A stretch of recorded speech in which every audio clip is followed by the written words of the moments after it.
एक जोरा बीबी कसूर की एक मां थी। थोड़े दिन पहले उनके बच्चों ने उनको पहले एक लाहौर के अस्पताल में लेके गए, फिर लाहौर के दूसरे अस्पताल में लेके गए, कहा कि जगह नहीं। फिर तीसरा जिन्ना हॉस्पिटल, उसके बच्चों ने, जोरा बीबी के बच्चों ने अपनी मां को जिन्ना हॉस्पिटल लेके गए। तीसरा अस्पताल था। बच्चों की तकलीफ सोचें कि अगर मां को तकलीफ थी तो बच्चों के ऊपर क्या गुजर रही थी। और जब जिन्ना हॉस्पिटल गई तो पता चला कि वहां भी कोई बिस्तरा नहीं था। बेचारी फर्श पे लेट के मर गई। जोरा बीबी जिन्ना अस्पताल के फर्श पे अल्लाह को प्यारी हो गई। अब यहां एक सवाल है, मैं अपने नौजवानों और अपनी बहनों आपसे एक सवाल करता हूं कि या तो पाकिस्तान में पैसा ना होता, या तो कोई जंग का आलम होता कि इतने मरीज के अस्पताल में जगह नहीं है, या कोई ऐसी बीमारी होती, कोई दहशतगर्दी होती कि अस्पताल भरे हुए थे। लेकिन ये तो अमन का वक्त था, तो फिर क्यों नहीं उसे जगह मिली?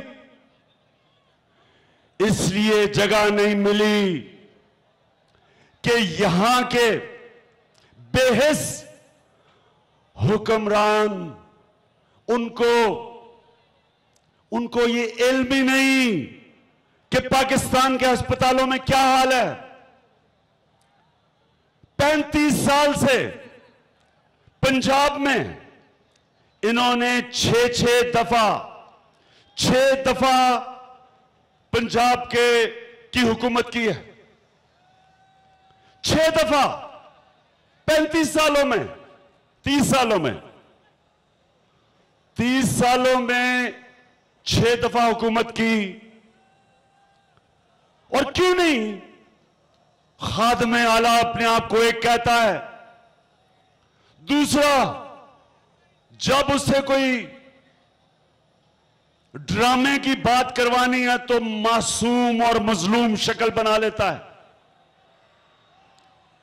लेकिन एक चेकअप करवाने के लिए भी ये लंदन जाते हैं।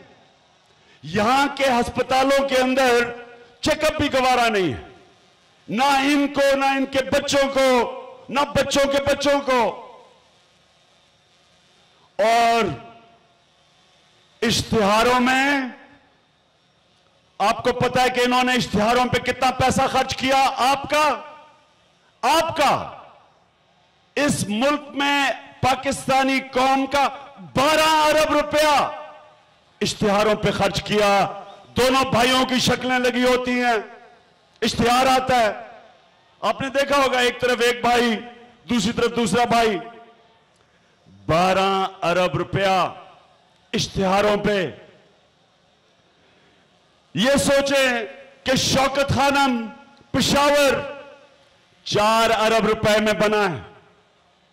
12 अरब रुपया इश्तिहारों पे, 4 अरब रुपए में वो जो अस्पताल बना है वो जिन्ना अस्पताल से बड़ा हॉस्पिटल और ज्यादा मॉडर्न हॉस्पिटल है।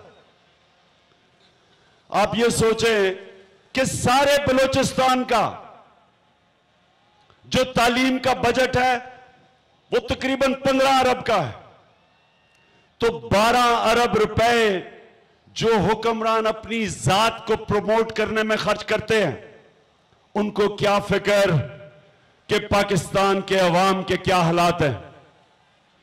ये पता नहीं कितनी जोरा बीबी इसी तरह बिस्तर ना मिलने पे अल्लाह को प्यारी हो जाती है, जिनके बच्चे बच्चे अपनी मां को अस्पताल की जमीन पे जान खोते देखते हैं। पता नहीं कितनी माएं हैं, कितने बाप हैं जिनके बच्चे इस तरह अस्पतालों में मरते हैं क्योंकि बिस्तरे नहीं है। 4-4 लोग बिस्तरों पे हैं और ये 12 अरब रुपए अपनी पब्लिसिटी पे, अपनी प्रमोशन पे दोनों भाई खर्च करते हैं।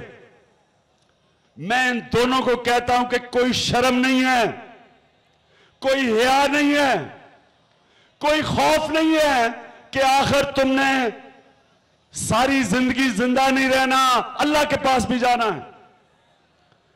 कितने और इस मुल्क में बच्चे जिनकी सारा मुस्तकबिल खत्म है इसलिए कि उनको खुराक पूरी नहीं मिलती। आप जानते हैं कि 45% पाकिस्तान के बच्चे, उनको खुराक ना मिलने से ना उनके ज़हन पूरी तरह बनते हैं, ना वो अपने कद पे पूरी तरह पहुंचते हैं। और खास तौर पे जिला कसूर के लोगों, आपके पास इसलिए आया हूं कि ये आप पाकिस्तान एक उस वक्त से गुजर रहा है, ये फैसला होगा कि किस तरह का पाकिस्तान बनेगा। क्या यही थोड़े से लोग जो बारियां ले रहे हैं, जो इक्तदार में आते हैं पैसा बनाने के लिए, जो इक्तदार से पहले यही शरीफों का एक फैक्ट्री थी, 12 साल इक्तदार के बाद 30 फैक्ट्रियां थी। अभी शहबाज शरीफ को और शरीफों को इजाजत दी है कि 5 और शुगर मिल उस इलाके में बनाए पंजाब के जिधर शुगर मिल लगाने की इजाजत नहीं है। वो कपास का इलाका है और उधर अपने आप को इजाजत दे दी है 5 और शुगर मिल बनाने की। मैं इनसे पूछता हूं कि आपका कब पेट भरेगा, कब पेट भरेगा?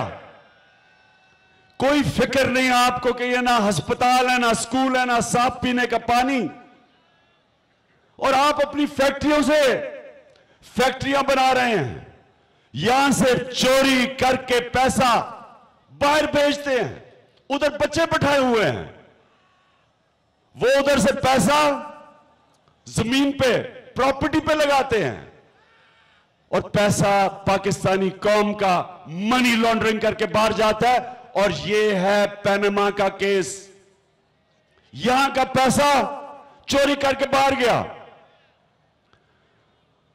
और जब इनकी बदकिस्मती पनामा में ये पकड़े गए, जब पनामा के इंकशाफात में इनके खानदान का नाम आ गया, बच्चों का नाम आ गया, तो तब पहली दफा इन्होंने कहा कि इनकी वहां बाहर अरबों रुपए की मेफेयर की अपार्टमेंट्स है। और जब इनसे पूछा, नवाज शरीफ से हमने पूछा कि जनाब मियां साहब जवाब दें, तो मियां साहब ने असेंबली में आके जो जवाब दिया, वो अब कहते हैं अदालत में आके कि उस तकरीर के ऊपर ना तवज्जो दो, मुझे इस्तिस्ना है, मुझे पार्लियामेंट की प्रिविलेज है, उस तकरीर के ऊपर तवज्जो ना दो। जो पहला वकील कहता वो सियासी बयान था, यानी कि झूठ बोला पार्लियामेंट में आके। मुल्क के प्राइम मिनिस्टर ने किसी मगरबी जमहूरियत में एक दफा प्राइम मिनिस्टर पार्लियामेंट को झूठ बोलता है, किसी मगरबी जमहूरियत, हकीकी जमहूरियत में वो 1 मिनट भी प्राइम मिनिस्टर नहीं रह सकता। झूठ बोलने के ऊपर सारी मगरबी जमहूरियत में प्राइम मिनिस्टर इस्तीफा देता है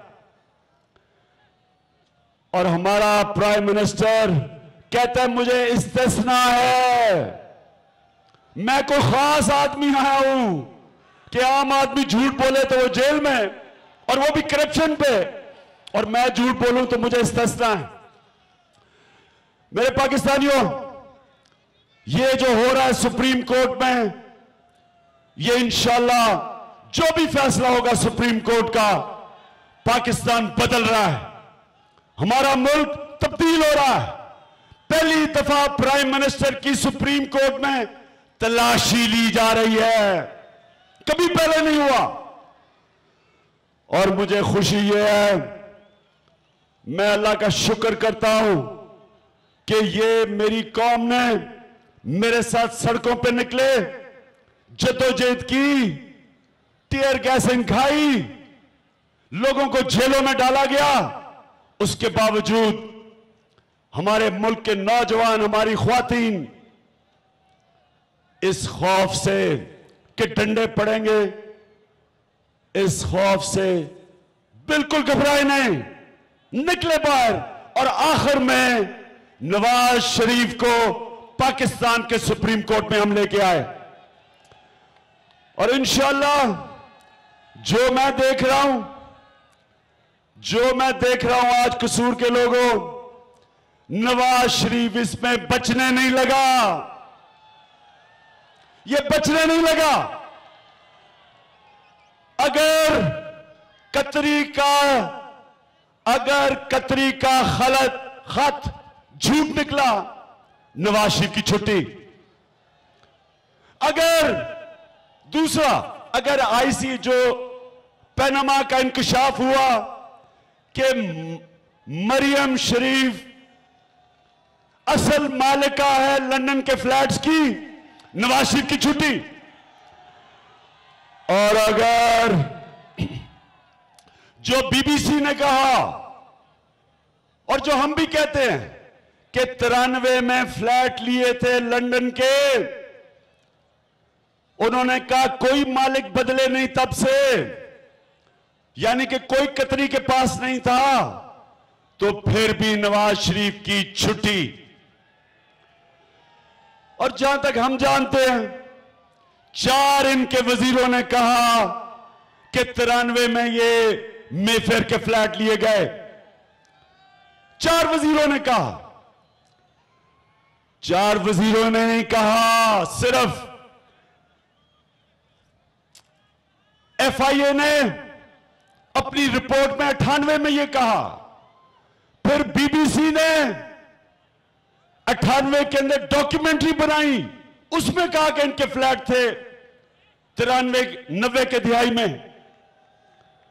और अल तौफीक बैंक की जजमेंट है कि यही 4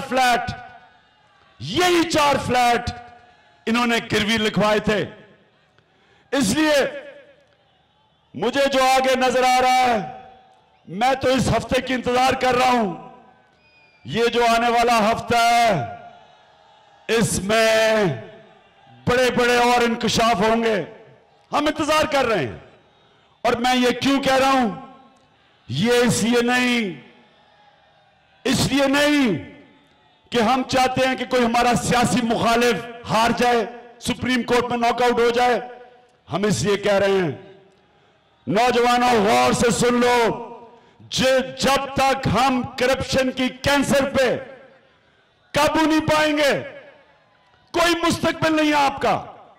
यह हो क्या रहा है, आपके कसूर के लोग पाकिस्तान के मेहनतकश बैरून मुल्क जाते हैं, काम करते हैं, पैसा कमाते हैं, वापस पाकिस्तान भेजते हैं।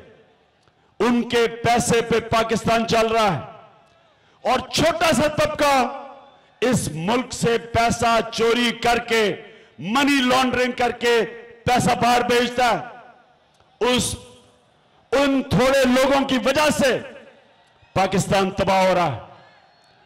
कैसे होता है, जब यहां से पैसा रुपए को डॉलर में तब्दील करके हुंडी के जरिए बाहर भेजते हैं, तो पाकिस्तान में डॉलरों की कमी होती है। उसके लिए हमें आईएमएफ से कर्जा लेना पड़ता है, डॉलर लेने पड़ते हैं, और भी इदारों से हमें पैसे लेना पड़ते हैं। जब हम कर्जा लेते हैं तो कर्जों की किस्तें कौन अदा करता है? कर्जों की किस्तें कौन अदा करता है? आप अदा करते हैं।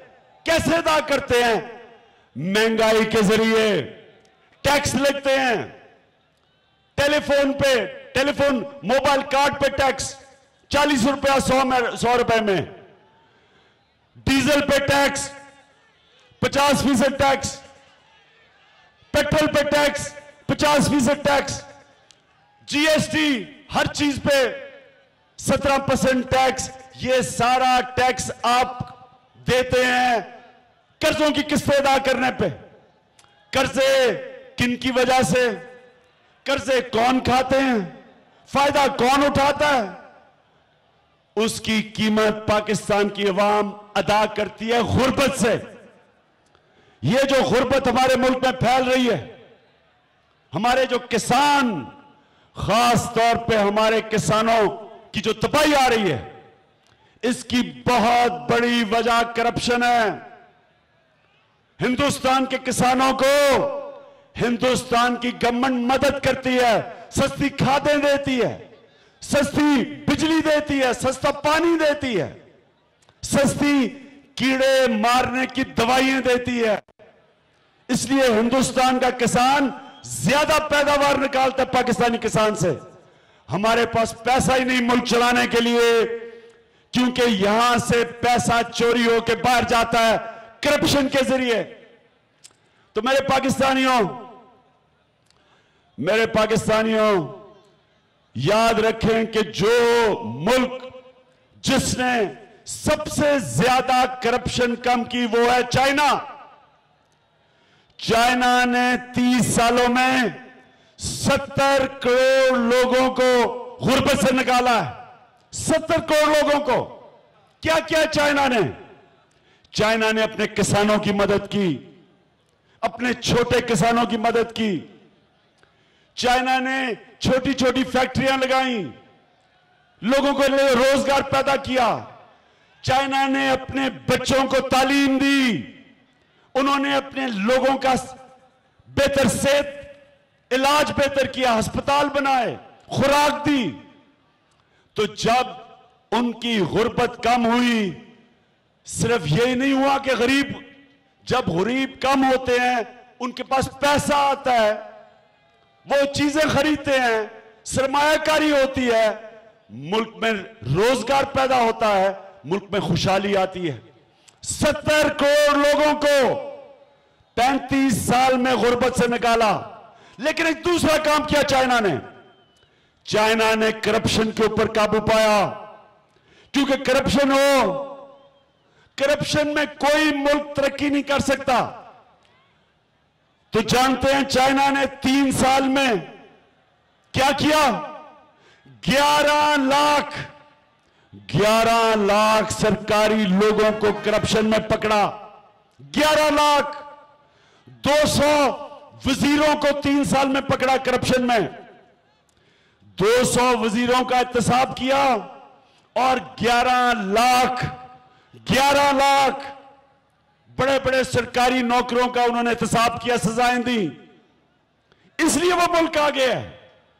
हमारे मुल्क में छोटा चोर जेल में और बड़ा डाकू असेंबलियों में। नया पाकिस्तान बनेगा इंशाअल्लाह। ये जो हो रहा है, जो भी होगा सुप्रीम कोर्ट में, पाकिस्तान का फायदा होगा इंशाअल्लाह। जो भी होगा, ये याद रखें, हमारे नबी सल्लल्लाहु अलैहि वसल्लम ने कहा था कि बड़ी कौमें बर्बाद हुई, तबाह हुई, जिधर एक कानून कमजोर के लिए और दूसरा कानून नवाज शरीफ के लिए, ताकतवर के लिए एक कानून और बेचारे गरीब आदमी के लिए दूसरा कानून। कोई कौम नहीं तरक्की कर सकती। इंशाअल्लाह ये वक्त आने वाला है। मैं आपको ये वादा करता हूं कि ये वक्त आने वाला है, तहरीक इंसाफ की हुकूमत आएगी। नैब ऐसी बनाएंगे, एक ईमानदार, एक दिलेर आदमी को नैब के ऊपर बैठाएंगे, वो नहीं जो अब एक करप्ट आदमी नैब पे नवाज शरीफ ने बैठाया हुआ। एक आजाद और ताकतवर नैब जो इमरान खान का भी इंतखाब कर सके, जो उसके वजीरों का भी इंतखाब कर सके, वो इस मुल्क को ठीक करेगी। ये नैब नहीं जो पटवारियों को पकड़ती है और अभी तक एक बड़े डाकू को नहीं पकड़ा। अगर ये नैब ठीक होती, मुझे आज सुप्रीम कोर्ट जाने की जरूरत ना पड़ती। इस नैब ने नवाज शरीफ को पकड़ लेना था, क्योंकि नैब का कानून है कि अगर आपके पास एक असासा मिल जाए जो आपने डिक्लेयर नहीं किया, जिसके लिए खरीदने के लिए आपके पास पैसा नहीं, तो आपकी जिम्मेदारी है आप बताएं पैसा किधर से आया। ये जो मेफेयर के फ्लैट हैं, ये नवाज शरीफ आपकी जिम्मेदारी है। बताएं मनी ट्रेल किधर से आई, किधर से पैसा आया, कौन सी आमदनी थी, और आपके बच्चों के बताएं क्या प्रॉपर्टी है, अपनी बेटी की प्रॉपर्टी बताएं, अपने रिश्तेदारों की बताएं। ये नैब का कानून है कि जब एक पता चल जाए कि आपके पास एक प्रॉपर्टी ऐसी है जो आप खरीद नहीं सकते थे, सारा आपको बताना पड़ता है। नवाज शरीफ, अगर आप टीवी देख रहे हैं तो मेरी बात सुने।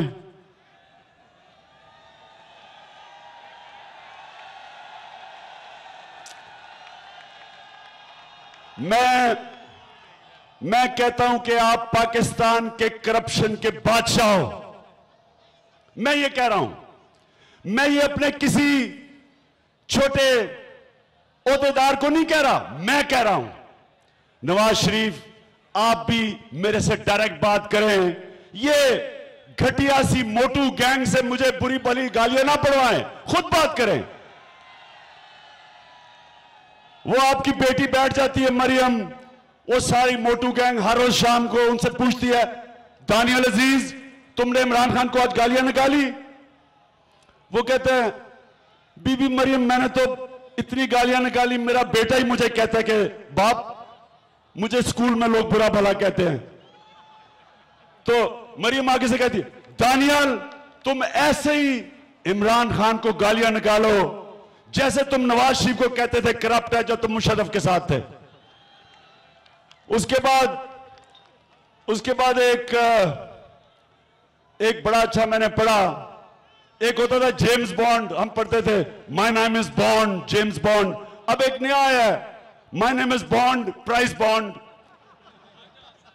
साद रफीक 18 ट्रेन के एक्सीडेंट हो चुके हैं, लेकिन तुम जाके खिदमत कर रहे हो बादशाह सलामत की करप्शन बचाने के लिए। और या गोजरा में मैंने सुना 6 लोग और बेचारे हलाक हो गए हैं। कुछ शर्म करो, कुछ तुम्हारी जिम्मेदारी है, वजीर हो, लेकिन वहां खड़े होकर चीखे मार रहा होता है इमरान खान ये है वो है, क्योंकि मरियम ने बाद में कहना होता है कि हाँ साद रफीक आज तुमने अच्छा शोर मचाया इमरान खान के खिलाफ। और ख्वाजा आसिफ एक और है सियालकोट का, वो भी बड़ी शोर पहुंचाता है। और ख्वाजा आसिफ आपने तो खुद कहा था कि नवाज शरीफ के ये फ्लैट है 90 की दिहाई में, जो बीबीसी कह रहा है, तब झूठ बोल रहे थे या अब झूठ बोल रहे हो? तो मेरे पाकिस्तानियों, मैं नवाज शरीफ को यह कहना चाहता हूं कि देखो इन लोगों को ना आगे करो, खुद आओ असेंबली में आओ, मैं भी आऊंगा, तुम भी असेंबली में आओ, वहां डिबेट होती है, मैं कहूंगा तुम्हारे ऊपर बात करूंगा, तुम मेरे ऊपर करना, और फिर असल जमहूरियत आपको पता चलेगी। ये नहीं कि मेरे पीछे ये लोगों को छोड़ो। तो आखिर में अच्छा हाँ, डीजल की बात करें, आजकल मैं देख रहा हूं कि मौलाना फजलुर रहमान नजर नहीं आ रहे। फजलुर रहमान, मुझे लग रहा है कि उनको खदशा हो रहा है कि नवाज शरीफ के बुरे दिन आ रहे हैं। और असफंदियार की भी आवाज नहीं आ रही, अचकजई की भी आवाज नहीं आ रही। लग रहा है कि चूहे किश्ती से छलांग मार रहे हैं नीचे, उनको डर है कि किश्ती डूब रही है। इंशाअल्लाह पाकिस्तान के अच्छे वक्त आ रहे हैं। हमने ये वो पाकिस्तान बनाना है जो इल्लामा इकबाल का नजरिया था और कायदे आजम की ख्वाब थी। हमें वो लीडर चाहिए कायदे आजम की तरह, जो अंग्रेजी में तकरीर करता था और लोगों को समझ नहीं आती थी, लेकिन लोग कहते थे जो भी कह रहा है सच बोल रहा है। हमें वो लीडर चाहिए। हमें वो लीडर नहीं चाहिए जो भी मैं देख रहा था बिल गेट्स के साथ पर्चियों से बात कर रहा है, उससे पहले ओबामा के सामने पर्चियां पड़ा है। हमें वो लीडर चाहिए जो इस मुल्क में ईमानदार हो, जो हमारा आइन कहता है सादिक और अमीन। मगरिब में लीडर्स ईमानदार होते हैं। अगर ईमानदार झूठ बोलते हुए पकड़ा जाए फारग। करप्शन तो ऐसी चीज है कि जिस वक्त आती है एक करप्शन का धब्बा लगता है, लीडर जो भी होता है, वजीर होता है, मेंबर पार्लियामेंट होता है, प्राइम मिनिस्टर होता है, फौरी तौर पर रिजाइन करना पड़ता है। क्यों जरूरी है ईमानदारी एक प्राइम मिनिस्टर की? कि वो कौम के टैक्स की रखवाली करता है, वो कौम के टैक्स की रखवाली करता है।